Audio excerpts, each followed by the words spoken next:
I am gonna get us started. So this is Heidi Muyeso-Kunzman, and again, I'm glad to be with everyone. Mary, I'm gonna say hello on her behalf, and you may see her show up. She's actually, I think, in an airport getting ready to fly from West Virginia to Vermont. We have been down here at a board meeting for the last few days, so I am still at a hotel room in West Virginia talking to you all, and so far everything seems to be going pretty well technically, so I hope that we'll continue that trend throughout the next hour and a half. So again, just a reminder, if you haven't, to please mute your computer speakers and your speakerphone, at least until you talk, and we'll kick off in just a second and give Don the floor. So again, we have Don Albrecht with us, and he is the director of the Western Regional Center for Rural Development and also a rural sociologist. His background is in natural resources and the environment, poverty and inequality, and he also looks at economic restructuring. But he does this with the lens of thinking about impacts, socioeconomic impacts, and also the demographic impacts. So Don has done this several times before, and it's always a very good presentation, so I'm looking forward to hearing it again. And at the end of it, I'll just let you know he is going to take us to a couple of websites to have us look at where some of this information comes from, so that'll be good too. Don, we didn't really talk about it, but are you open to questions at any time, or do you want to pause at certain points throughout? What's your preference?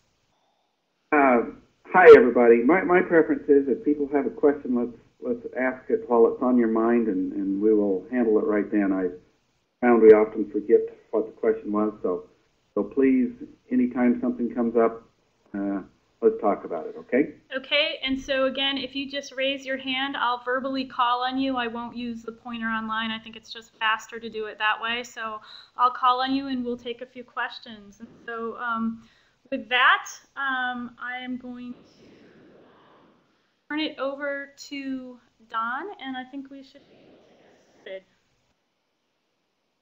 Okay, hi everybody. Can everybody hear me okay, first of all?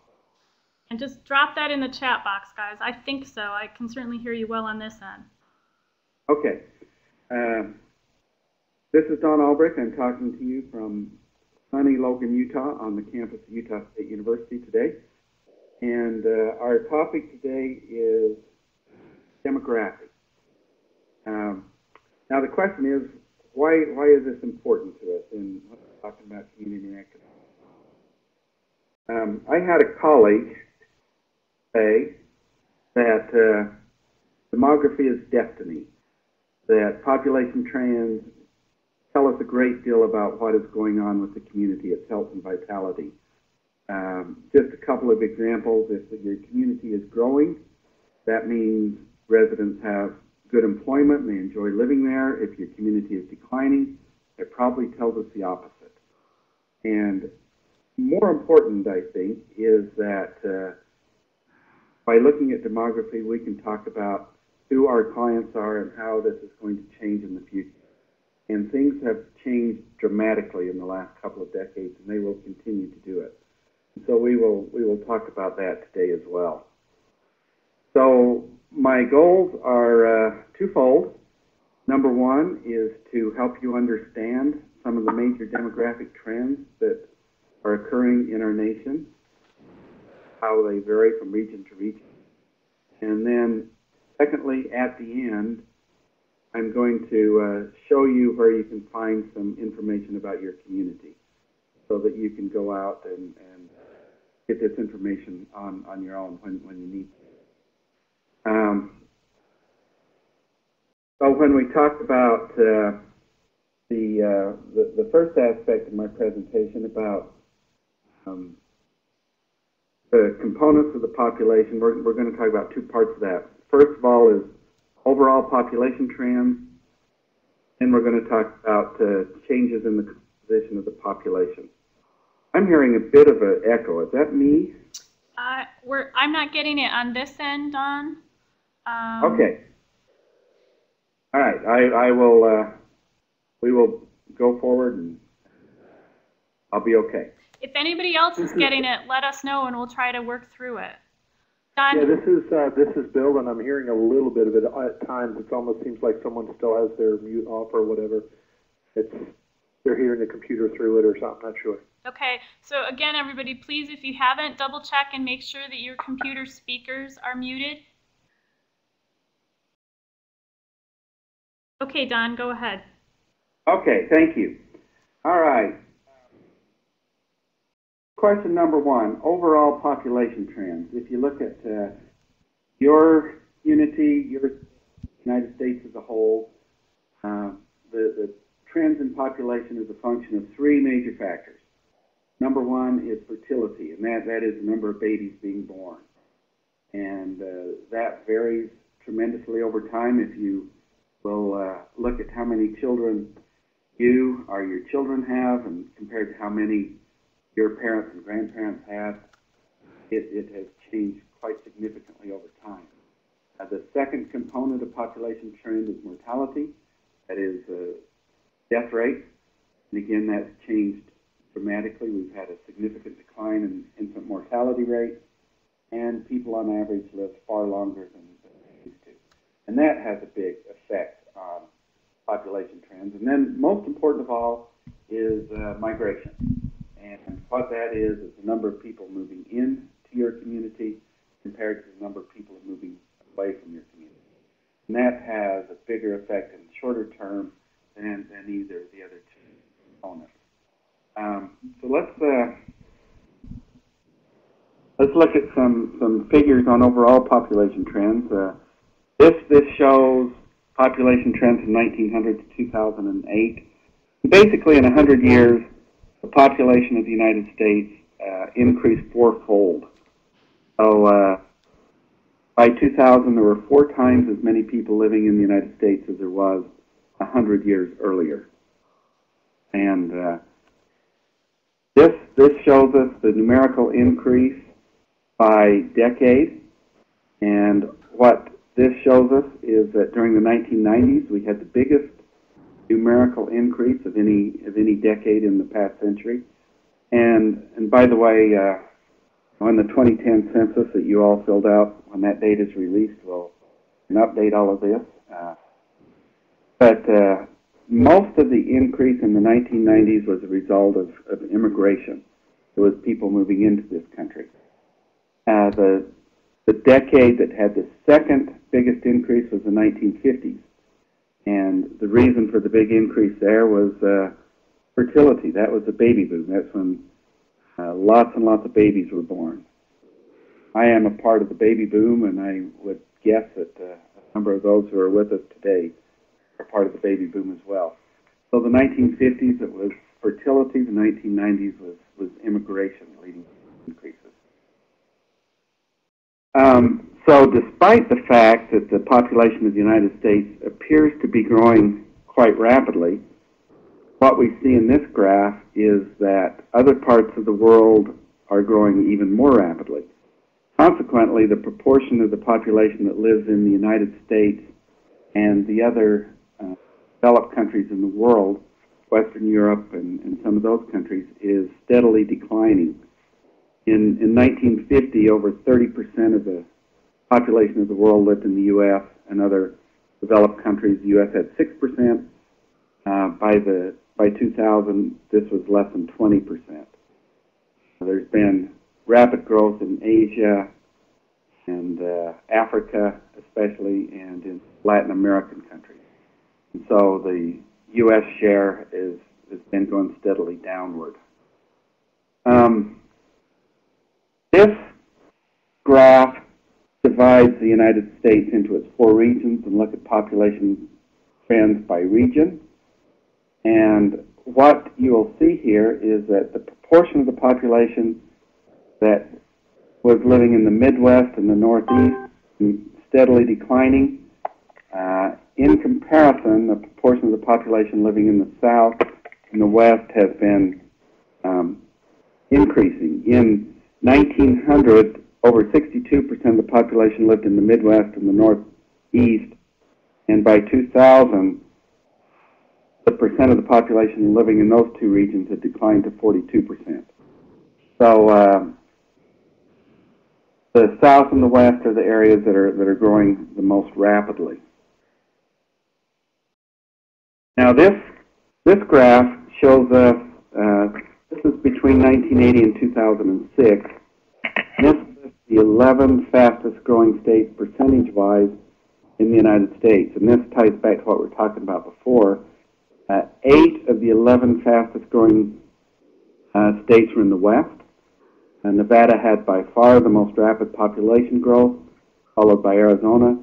So 8 of the 11 were in the western states, and the other 3, which is Florida, Georgia, and Texas, were in the southern region. And so that is where population is growing, is in those 2 regions primarily. This shows density, and what this shows is that the population density is far greater in the Northeast than in any other region, and the density is the least in the West. And earlier this week, I was in Jackson, Wyoming, meeting with the group there, and driving there, just like many other places in the West, you can drive for miles and miles and miles and not see any sign of human habitation. So consequently, even though we're growing rapidly, it is still the least densely populated part of the world.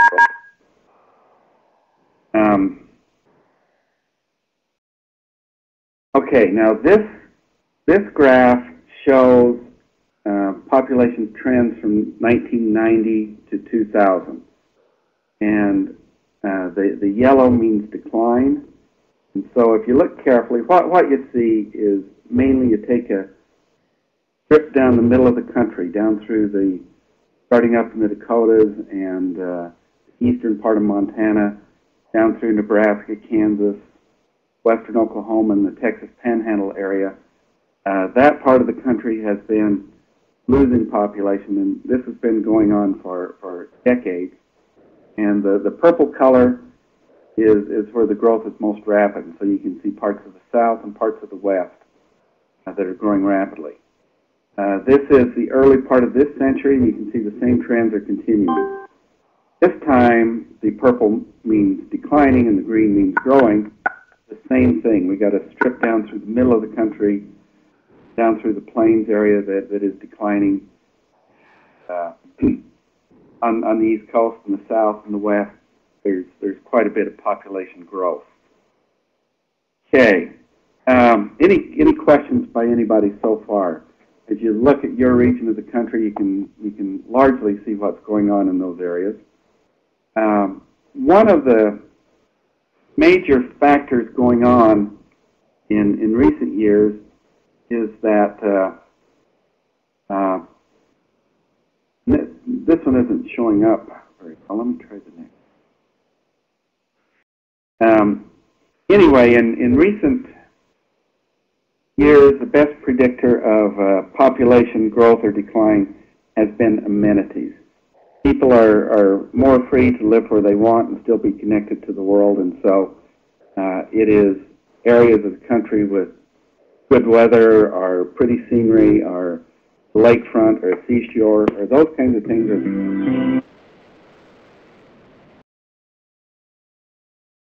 Hold on just 1 second. Someone has their mute, just put it on hold.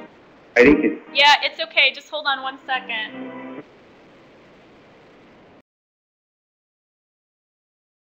I think what happened is someone's phone fell asleep, so... Ah. Oh, thank you. Okay, there we go. Maybe not. Okay, so that is overall trends. What we see is quite a bit of growth, especially in some parts of the country, but not everywhere. Some regions of the country have been dealing with declining populations for decades, and it is continuing. Now I'd like to spend a little time and talk about how the composition of the population is changing. And what this discussion will show us how your clientele, the people you're serving, the people you are working with, is very different than it used to be. And in talking about composition, I'm going to discuss 4 aspects of this. One is metropolitan versus non-metropolitan, then we'll talk about age, then we'll talk about race, ethnicity, and then we'll talk about the structure of the household. So let's begin with metropolitan, non-metropolitan.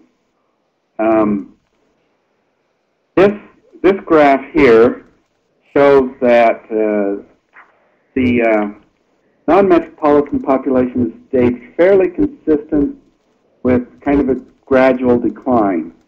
If we go back to 1910, 72% of the population of the United States lived in non-metro counties. And the non-metro population has gone from 66 million to 55 million, so it's declined gradually. But the metropolitan population has increased very, very rapidly. And so by 2000, the proportion of the population that is non-metro is now less than 20%. And there's been major changes within this. If we go back to the early decades of this country, most of the people living in non-metro areas were farmers.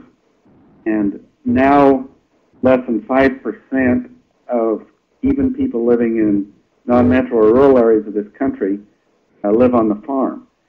And even those that are farmers, 83% of their income comes from non-farm sources.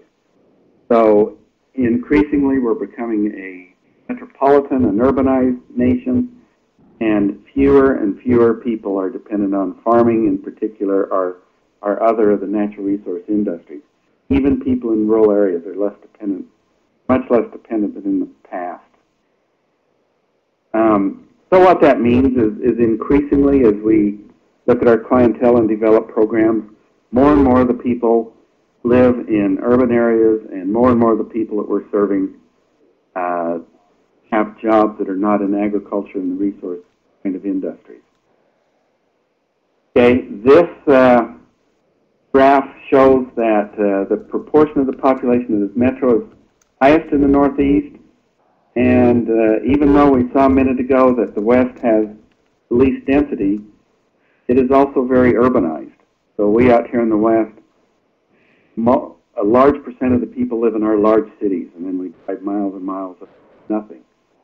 The Midwest and the South are the least urbanized of regions in the country. Okay, let's go on to factor number 2.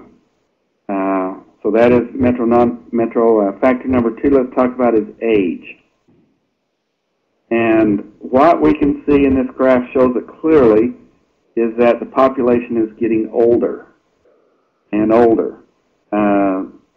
This shows that the percent back in 1900, only about 4% of Americans were over 65. Now this is over 12%, and it is expected that this will increase even more because of the aging of the baby boom.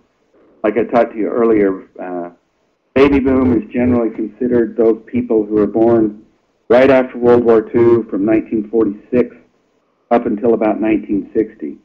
And so the baby boom generation is now between about 50 and 64 years of age. So next year, the advanced guard of the baby boom will begin turning 65. And it is expected that at some point about 20% of the population will be 65 or older. So our population is getting increasingly older. Meanwhile, population that is 24 or less, if we go back to 1900, there's over 50% of the people in this country were 24 or less. Now there are only about a third of the people are that age. And so we have fewer young people and a higher percent of old people. Okay, this graph also shows quite dramatically the increase of the population that is 65 and older. And another thing you see is a very rapid increase in the very old people that are 85 and older. And so we have more and more of the elderly. And again, this is going to increase quite significantly as we move forward with the aging of the baby boom generation. Okay, so that is age. Let's talk about race, ethnicity here. And at this time, you know, if we go back to probably from about 1970 and before, the population of the United States was about 90% white. And since that time, minority populations have been increasing rapidly. Prior to about 1970, most of the non-white people in this country were black or African American. What has happened recently is there's been a rapid increase in the proportion of the population that is other races. In particular, the Hispanic population has been growing very rapidly, and the Asian population has also been growing. Okay. What this shows, this is 1900, and you can see that the non-white population tended to be centered in the South, and it was primarily African American people. In 1950, it was even more tightly clustered in the South. And then if we jump ahead to 2000, what you see is many, many more states, a lot higher proportion of the states are dealing with larger numbers of minority populations. And so what this means is in the past, it was primarily people in the South that were dealing with racial and ethnicity issues and working with people who are non-white, and now this is something that is spreading out to the rest of the country. And today, we've got to the point where there are 4 states that are majority minority. That means that over 50% of the people are minority and less than 50% are white. Those 4 states are Hawaii, California, New Mexico, and Texas. And there will be others that reach that point in the years to come. See? Now, as we look going forward, this is the West alone, but the same principle applies to the rest of the country pretty much. This looks at the population increase from 1980 to 2000. And in 2000, there was 18 million more people living in the West than there were in 1980.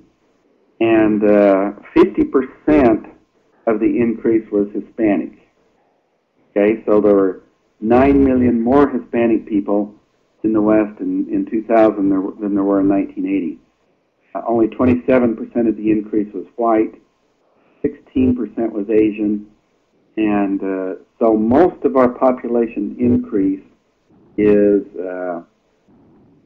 increases in minority populations. Okay, now one of the things that I really have fun looking at is population pyramids. And here we have population pyramids. And what on the left, the population pyramid on the left is for white people, one on the right is for Hispanics. And on the left side of it, the darker color is females. The right side, the lighter color, is males. And so if you look at and then we have age as we go up. The reason they're called pyramids is in most times in history they are shaped like a pyramid. The white at the bottom because lots of young people, and then they die as they grow older, and so it gets narrower and narrower up. But if you look at the white pyramid, you see this big bulge in the middle. Back when I was in a science class in high school, we once fed a poor mouse to a snake. Snake ate the mouse, and you'd watch this bulge go through the snake's body. Well, this bulge going through the snake's body is the baby boomers. Those of us who were born during the 1950s primarily. Now this big bulge, you can see that is as they have aged, and they're getting older there. Most of the baby boom generation is beyond the age where they're going to reproduce. We've, for the most part, had the babies that we're going to have, I guess. And this bulge will continue to move up as we age. Now, if you look at the Hispanic pyramid. It looks much more like a pyramid, and there is no bulge in it. There's no big bulge like the white one has. Okay, so what that means is that the Hispanic population in the U.S. is much younger than the white population. This graph shows the number of Hispanics per 100 white people by age. And so what we see is that if we look at people who are less than 5 years old, there are 62 Hispanic kids in the West for every 100 white kids. Okay? And for the most part, this declines until when you get out at the end, there are only 7 Hispanics who are 85 years of age and older for every 100 white people of that age. So what that means is the Hispanic population is young, the white population is old. Obviously, the death rate is much higher among the elderly, and so it leads to, this is another way of looking at the same thing. What this graph shows is that the majority of the white population, you look at the blue and the red are, so less than 50% of the white population is 34 or less, while about 2/3 of the Hispanic population is 34 or less. And so they are young, having babies, and consequently, the end result will be, this is projections made by the Census Bureau, and if we look at the white population alone, we see that it is projected to increase gradually until 2030, and then it is expected to decline as the baby boom generation gets older and begins to die off. The white population will decline. We see the black population increases, but slower. The Asian population will more than triple, so it increases rapidly. And the Hispanic population is expected to increase from 35 million up to 133 million. And so what this means is that by Census Bureau projections in 2042, the population of the United States will be less than 50% white. And this is from a time when, back 1970 and before, we were about 90% white. And so that is a very rapid change in the composition of the population. Okay, I see two questions. Is that because of, okay. Do you get it, Don? I'll repeat it just for one person who is to see it on the screen. A couple people actually, because I think centers. But the question is that the Hispanic, your comment about the Hispanic population, or the data that shows that the Hispanic population is so much younger, is that because of new arrivals into the U.S.?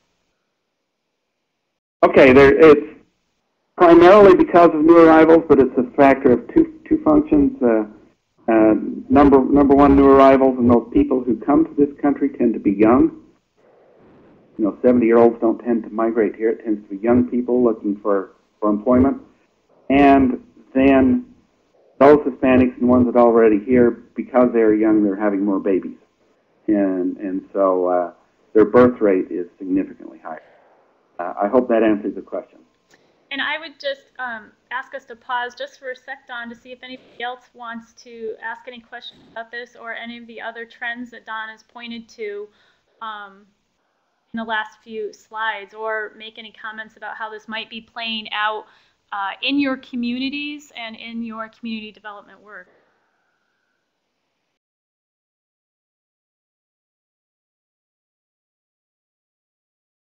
Yeah, I see that somebody made the comment, and I agree completely that both of these are major issues, and they're going to have big effects. The aging of the population and dealing with a more elderly population is going to have significant issues, as there's all kinds of talk. Will Social Security survive? And there's lots of issues when such a high percent of the population is elderly, and the changing race ethnicity of the population is also a big issue. Providing programs, and there's language issues and all those kinds of things. So bigger issues. And I know the Southern Rural Development Center has developed some programs and working with Hispanic program people. We are trying to get the same things going on out here, but it is something we need to be aware of and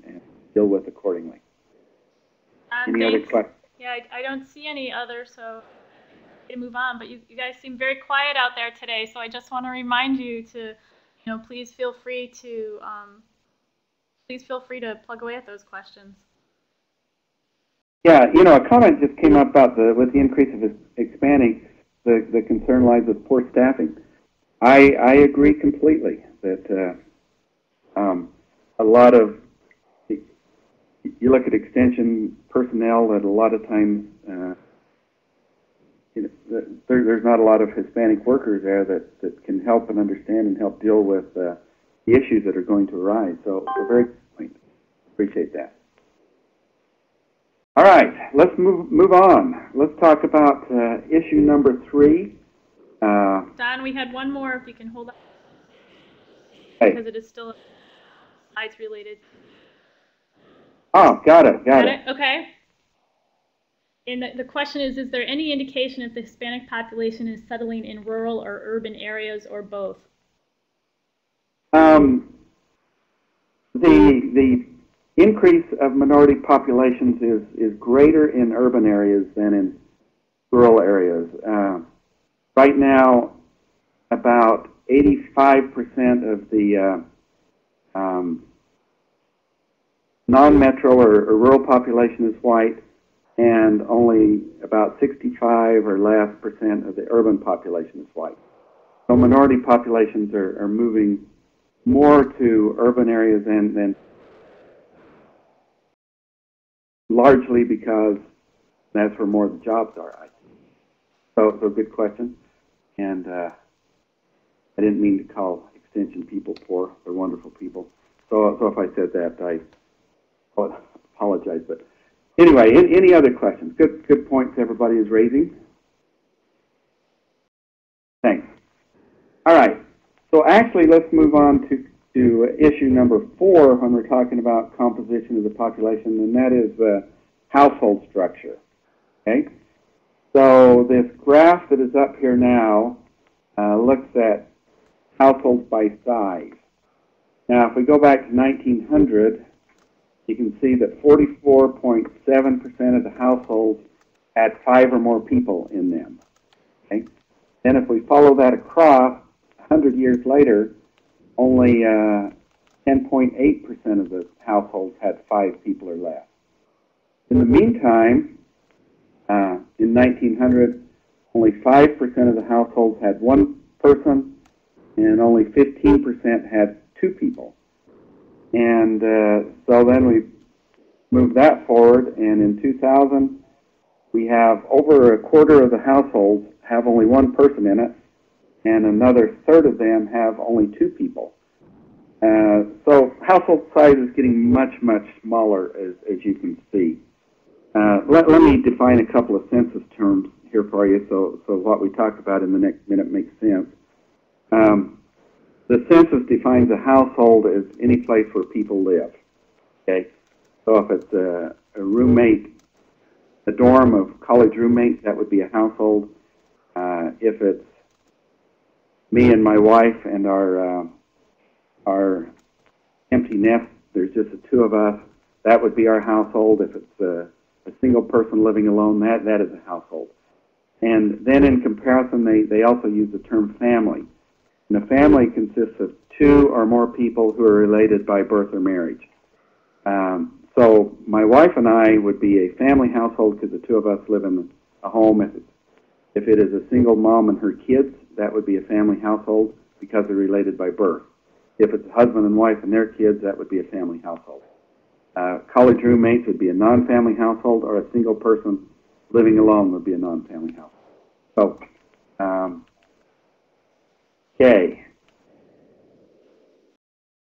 So let's, this is more of the same in 1900. The average household had 4.6 people in it. In 2000, it was down to about 2.6. So a lot of households have a lot fewer people in them than they used to. Let me back up. It was pointed out that many Hispanic people are farm workers. Yeah, I was just up in, I think this is true in many parts of the country. I was just up in southern Idaho in the potato belt, and there's a lot of dairy farms up there.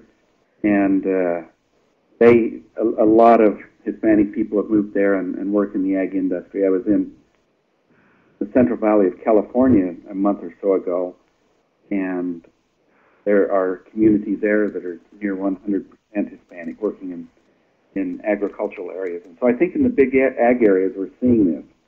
But overall, it is more of an urban thing. And I think this is a good time to point out a point that you made, that these national trends, they apply to all of us, but your local community may be very different. And so that's why at the end we're going to show you how to get some data for your own specific community. So good points, and thank you for bringing those up. All right. When we look at household structure, so we're getting fewer people in the household. Another thing is we are getting a lot more non-family households and a lot fewer married couple households. This graph shows that in 1950, 78% of the households in the United States consisted of a married couple, and with their children, with or without children. But 78% of the households, there was a married couple there. Right now, we're down to only about half of the households have a married couple. And so there's been a big increase in other family households. So that would be like a mom, single mom and her kids, something like that. And then there's been a big increase in non-family households, one person households, or else others that are roommates or whatever that are non-family. So a big decline in married couple households, and especially married couple households with children. Okay? And I have a question there, if I may. You said that there's smaller numbers of folks in households overall, if I understood you correctly. Do you think that'll be any different in this year's response to the census, given I've just been reading now and then about families moving in together because of the economic downturn, and I just wondered if you're hearing anything along those lines. My guess is let's take the and thank you, Heidi, for that question. Let's take the married couple household thing. You can see it's been a steady decline. Even from 1990 to 2000, there was a decline. My guess is I don't think we're going to see an increase in married couple households, but I think the decline won't be as great, if at all, if that makes sense. So I think what the economic downturn will be is to slow down some of these trends that we've been seeing. It'll be interesting to see if the number of one person, there might be fewer people that can afford to live by themselves, and so, but it'll be fascinating to look at that when the data comes out. Okay, you saw the other question. Yeah, the question is, why is data not available for 1910 and 1920? The reason is at that point in time, because all of us were living, we'd live with our mom and dad until we moved out and got married and had our own kids. It was just an issue because everybody was living in a married couple household, and so they didn't bother to ask the questions a couple of those years. So, any questions on this so far? Okay. Let's let's move on. What I'd like to do now is take a few minutes and show you where you can find some of this information for yourself. Like I said, it's going to vary greatly depending on where you live. And so, Heidi, if you could Yep. help us.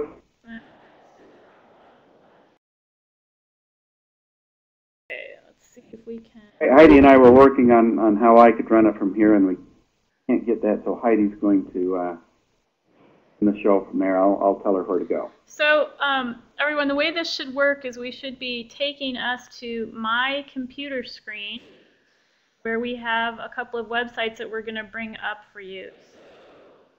For some reason, you're not seeing it, but I will let you know, Bill, that these are those two links that Don has. So if you can go there, you can at least follow along with us.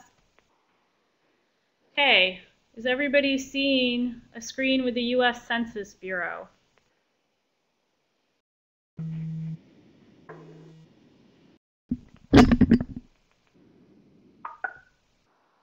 Hopefully. I'm not hearing anybody saying no, so I'm going to assume I'm going to go right back there for a second. I see yes. I see lots of yes. Okay, Oh. good.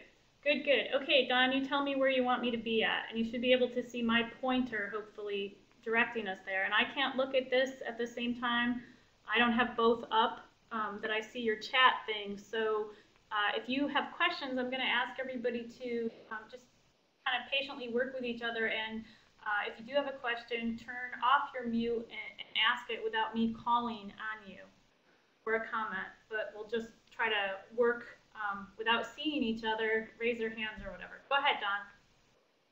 Okay, if you see where we are at the top, it's www.census.gov, and this is their homepage. And you could dig around in here and get lost. So I'm just going to show you a couple of things where you can find some data that will, be very helpful for you. First of all, on the right, you see this population finder where it says population of the U.S. is 310 million. This is estimated, of course, and we will get the real number soon. But beneath there, it says population finder. You can put in your hometown, your home county, your state, and click go, and it'll show it to you. So you can do that on your own. Let's go over to the other side. On the left side, you see where it says data tools. Okay, the second one down, data right there. Okay. So click on that, Heidi. There we go. All right, and then down there under Interactive Internet Tools, let's go to Quick Facts. Right there. Okay. Very. Okay, and so let's and then you can look at all kinds of information. But let's go to Wyoming just for fun, right? Okay. You can either click on the state or else click that. Let's go here. All right, and what we see as far as the state of Wyoming, and I was just there yesterday, and so this is on my mind. So that's the example I'll use. And right at the top it has the 2009 estimate. So the Census Bureau makes estimates each year, and they're just what they are. They're estimates. They're not the real thing. And when the 2010 census data is, then they make an attempt to count everybody. But in the estimates, they just based on a few things, they guess, educated guess. You can see that the Wyoming population was 544,000 compared to in 2009 the U.S. population was 307 million. Okay, Heidi, let's go over where on the left, right above where it says Wyoming, it says select a county. Yep. Okay, click that and drop it down. How about let's go to Lincoln County? Hey, Don, while we're doing that, can you speak to what are some of the things that they make their guesses or their estimates on? I know that's one thing that comes up with folks that we work with in New York a lot is how do I know what the caveats are for the information?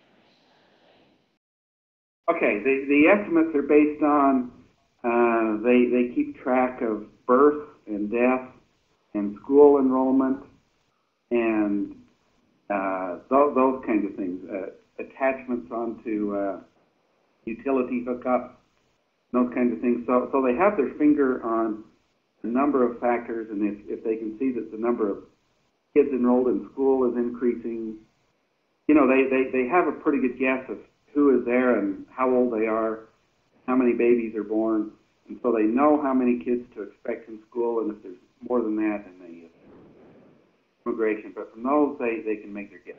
Great. Does that make sense? Yeah, thank you. It does. And they've done this enough that they're pretty good at it. So when the actual census data comes out, it's going to be pretty close to what they estimate. Okay, so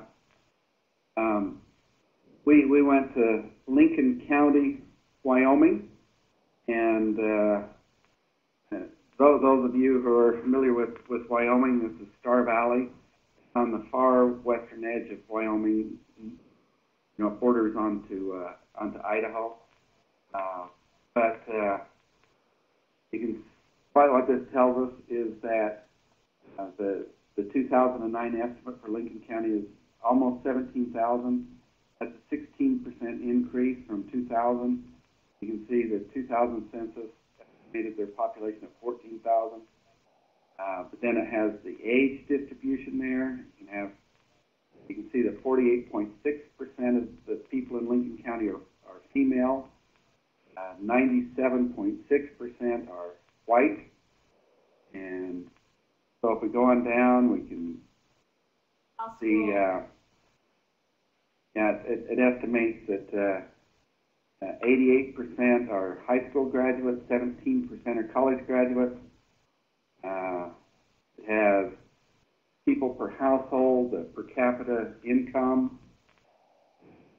On down, you can see that 7% are estimated to be in poverty, which is lower than the state of Wyoming, which is lower than the U.S. And you can go on. There's information from in 2007.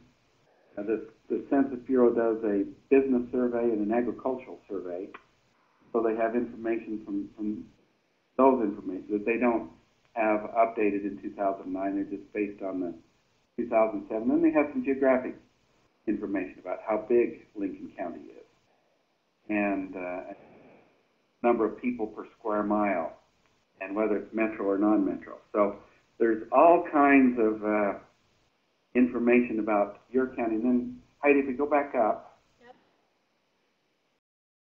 to the top, we could even select a city. So let's pick a Wyoming city. Let's try Casper. Okay? Don, it didn't seem like a lot of cities were there in Wyoming. I looked at that. That's right. Is that the data sets just aren't available? That's because Wyoming doesn't have a lot of cities. Okay. So those of you in New York and North Carolina, you're going to find a lot more cities there. But again, there is information there about the city of Casper. And so not only is there information available about your county and your state, but also some of the major cities. You can go in there and get information about those as well. Okay, so lots of data there that can be at your fingertips about your community and your county and your state. Does anybody any questions on that? Go ahead, guys. If you do, just unmute your phone and ask. We'll work through that at the same time. John, this is Bill in upstate New York. Hi. I'm just wondering if what you think the impact of the American Community Survey is going to be on planning and so forth, given that it's quasi-updated information. Well, I am of the belief that the more information, the better. You know, when we make decisions based on information and especially recent and accurate information, the better off we are. And so for those of those that don't know what we're talking about, but they do an American Community Survey every year where they do a random sample of the population, and therefore they can keep these things updated better than they did in the past. And one of the concerns has been for those of us who work in rural areas is that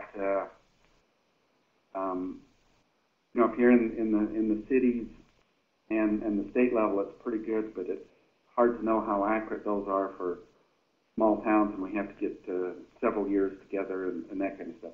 But I think it's going to be great. It's going to be helpful, and it goes into the estimates, by the way. And but I think there will be more error in rural areas, and so that's just a problem we have to deal with in rural areas. Is our data is more difficult to come by. Thanks. Good question. Thanks. And just as an aside, also, I've had some luck with the Census Bureau. Our regional office is in Boston, and they are coming out to do presentations to local folks on the data that's available and through the regular census and through the American Community Survey. Heidi, I actually was talking with Robin Blakely about scheduling it with you guys too. Oh, good. So I mean, it's maybe worth a call to your regional census office to see if they may be willing to come do a circuit ride to do trainings. Yeah, excellent point. And some states have excellent programs as well. I was in Texas for a long time before coming here, and the Texas State Data Center provides excellent data on the state of Texas, and Missouri has an excellent program there. And so I would look at what your state and your region have to offer and use those people. Get the information that they have and put it to work. Good point. Other questions?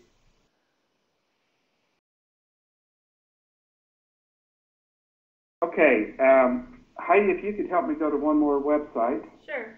What I'd like to do is up at the top, if we go to www. Oh, you got it there? I think I have it there. How's that? Okay.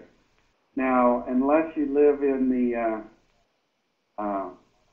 West, this won't be as helpful to you, but again, I would encourage you to go to your Regional Center for Rural Development. You know, Heidi represents the Northeast Center, and these places have some good data as well. And so what we've done here in the West is we have a state brief on each of our 13 western states. And then for each of our 435 counties, we have county data. So let's, this time, Heidi, how about over there on the left? Let's go to my home county, okay? Okay. It's Utah, okay. Utah county data. Yeah. Okay. And then let's go to Wayne County. Okay, this is where I grew up, guys. And if you live in the West, what we have is for each of our 435 counties, we have this with one click of the mouse. You could obtain this information, and so you can see that we have the population back to 1900, and what you'll see is my home county is similar to a lot of rural areas. In 1940, there's about 2,400 people, and then it declined rapidly down to 1,400 in 1970, and then it's experiencing some amenity and tourism growth, and it's up to 2,500. And so you can see we have the age distribution. Move on down a little, Heidi, if you would, and we have the race ethnicity. You can see it's 97% white. Going back to the comment I made about rural areas, a lot of them still remain quite white. 20% are college graduates, 88% are high school, 75% married couple. You can see where their people are employed. And then, so all of this information is available from other sources as well, but we've then gone down to the next page. Then we've put together other stuff that's not going to be as readily available. Here you can see the income is quite low. There's a relatively high percent of the people in poverty. 61% of the female-headed households are in poverty. just a touch further down. And then on land data, you can see that Wayne County, 86% of the land is owned by the federal government, 11% is owned by the state of Utah, that adds 97%, and only 3% is privately owned. So we've got that, and we have the number of farms and how much cropland, and anyway, so one click of the mouse, there's all of this data available that you can have on your county or whatever county you want to look at. Okay, I would just reiterate what Don is saying. The center has done some work in profiling, and I'm not positive about the other centers. Again, this information is out there if you poke around. Yes, and the Southern Center has information for those of you in the South, and the North Central Center is in the process of moving and getting reestablished now, but they will soon, I'm sure. One additional thought is that if you have sources that you go to, heard about, it would be great if you would share those.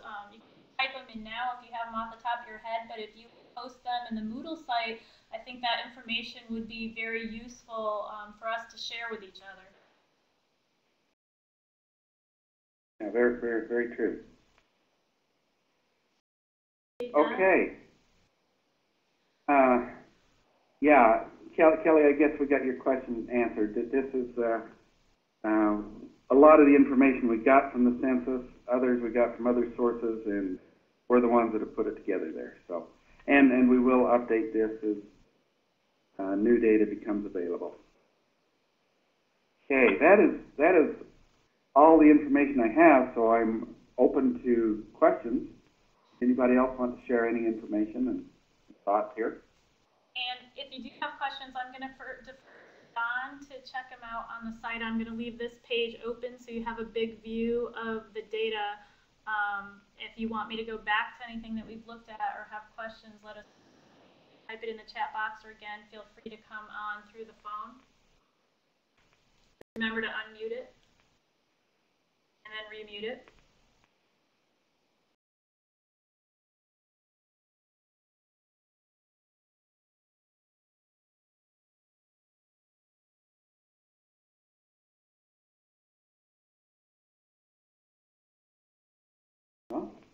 Okay.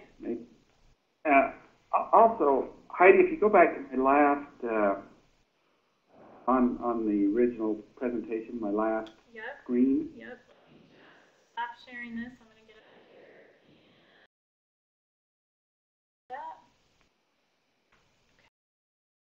it. Okay. Anyway, the point I was going to make is that it has my contact information, and if I think maybe the next method. I was advancing it at the same time. Sorry, Don. Okay. Anyway, my email address is don.albrecht@usu.edu, and I would be happy to answer any questions, or if some of you have some insights. I'm always looking to learn more myself, and I appreciate your input and help. Okay. So we have a question come in that says, what data do you have on regional demographics or economies? Heidi, do you want to speak briefly about the SET program? That might be, there is a new project sponsor that's a partnership between USDA, Rural Development, and all 4 of the regional development centers. And it basically funded 2 states within each region and regional projects within each of those states. It was supposed to originally started out at 2 regional projects within each of those 2 states.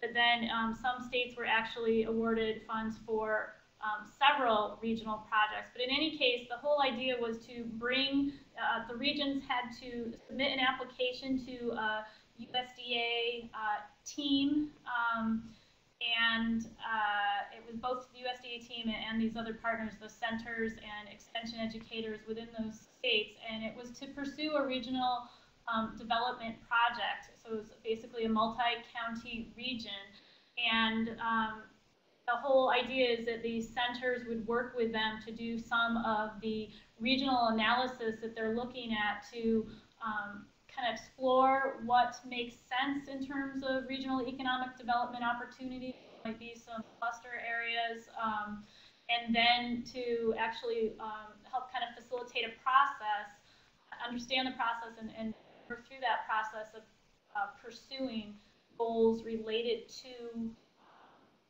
that economic development strategy. And this is based on a curriculum that the centers built on. It was originally called Know Your Region, and that came out of Western Carolina University and through the Economic Development Administration. It's been added to and changed a little bit from the Regional Rural Development Center's perspective, and it's now called Stronger Economies Together, and there's about 9 modules for helping to guide this process. So I think we all are thinking about how to help provide that data and how to support the land-grant institutions and consultants and other folks, communities that are doing this kind of analysis. So Don, is there anything that you would add to that? Yeah, thank you, Heidi. But back to Don's question, I think that increasingly we're recognizing that we look at community and economic development from a regional standpoint, and rather than each community kind of flying off on their own. And one of the things that this project is doing is allowing communities or individuals to build their own regions, to look at what makes sense, rather than going necessarily on where the county lines are and that kind of stuff, or where the community is. But like Heidi said, once they have defined the region and brought the people together, then we are providing some demographic and economic data, and we're looking at ways of being able to pull this together regionally better than we've done in the past. So that's the direction I see a lot of people trying to move toward, and as this happens, I think we will learn how to provide data better at this level. So thank you. Very, very good point. Any other questions? Oh, and Don, you asked information on how the regions are defined. What we did here is we in the states of Arizona and New Mexico, the ones in the West that I'm familiar with, we put out an announcement that this training was available, and then we let people build their own region. And so they were able to define it based on what made sense to them. What are the communities that it makes sense to hang together and work together? So that's how, in this case, how it's defined. It was self-defined by the people on the ground. I would just add to that, I think sometimes it's easy to get into the kind of mindset that once you're in a region, that's the region that you stay with. But I think the reality is that we should be ourselves, the configuration of the regions for ourselves are going to be different at different times, and maybe different, at the same time. So we define not just a region, but regions that our communities exist in, and work with different partners at different times to meet those. I think it's important to have data that doesn't just define a particular region, but that is out there, and we can use and manipulate the data to define the regions. Yeah, very good point. And what we've done is we have state and county lines that were developed a couple hundred years ago in many cases that maybe don't make a lot of sense anymore, and so allowing people to cross those lines and encouraging it. Any other questions? Yeah, Heidi, this is Bill. Sorry to interrupt. That's okay. Please go. I'm just wondering what the source again was for that information on that regional project information you were talking about, and I'm also wondering, maybe others may be able to chime in on this. The Appalachian region certainly was defined years ago for economic development and so forth, and I'm wondering kind of what, if anyone knows what the, I guess, the future of that? Are we moving,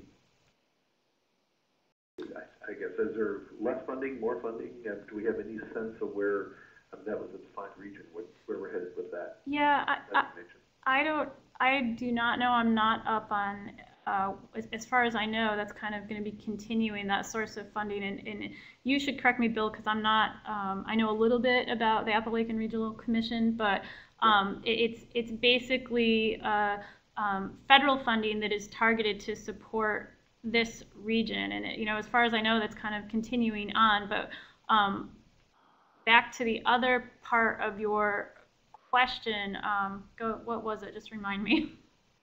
There's first part. I'm sorry. It's been a long day. The information, the contacts link for that.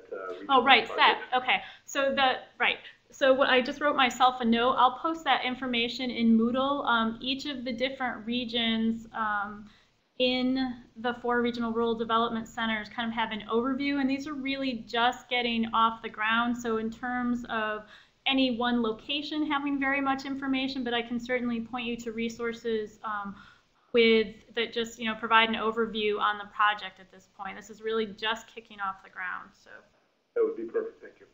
Sure. And this year was kind of a pilot where we're trying to figure out what works and what doesn't. And yeah, so hopefully as we go forward, we'll get more efficient in what we do. I think the important point on all of that from my perspective, and at least this is through my work with the Northeast Regional Center and also with all of the centers on a national level, it seems very clear to me that at least the current federal administration is thinking in terms of regions and telling us as community economic developers that we need to be thinking along those lines too. That it's helpful that there's reasons for doing that. It's not to take away local or community control, but there's certainly things to be gained by working together. And despite some of the challenges, I don't think anybody would say that, you know, it will be easy kind of making this paradigm shift, but that there's good reason to do that. So, okay, any other questions? I just, in case anybody hasn't seen it, I did just post Don's email address there for you. And with that, I just want to remind you that next week we have Stefan Getz, who's my director and Mary's director at the Northeast Regional Center, and he will be talking about community economics, so we're very pleased to have him. And Mary then provided some homework questions, which again are also posted in Moodle. And we will be sending out the evaluation link for this webinar. And I just want to thank Don very, very much for joining us and sharing your experience working this area. New and interesting every time I hear you talk, Don. So thank you. And does anybody else have any other questions or parting comments for this week? Well, thank you, everybody. I enjoyed it a lot. It was fun. Good luck to all of you in the work you're doing. Okay, with that then, we will end this session again. If you haven't had a chance to get on Moodle, please do. I myself finally just got on this week, at least to enter my introduction, and I'm really looking forward to getting a chance to read and learn more about you, and I think it can be a really nice connection. So again, please feel free to share the resources that you know of for the data that you get in your work, and any other comments and thoughts about some of the things we covered today. Okay, we'll close shop then. Have a great week, everyone. Okay, thanks, Heidi. Thank you, Don. Bye-bye.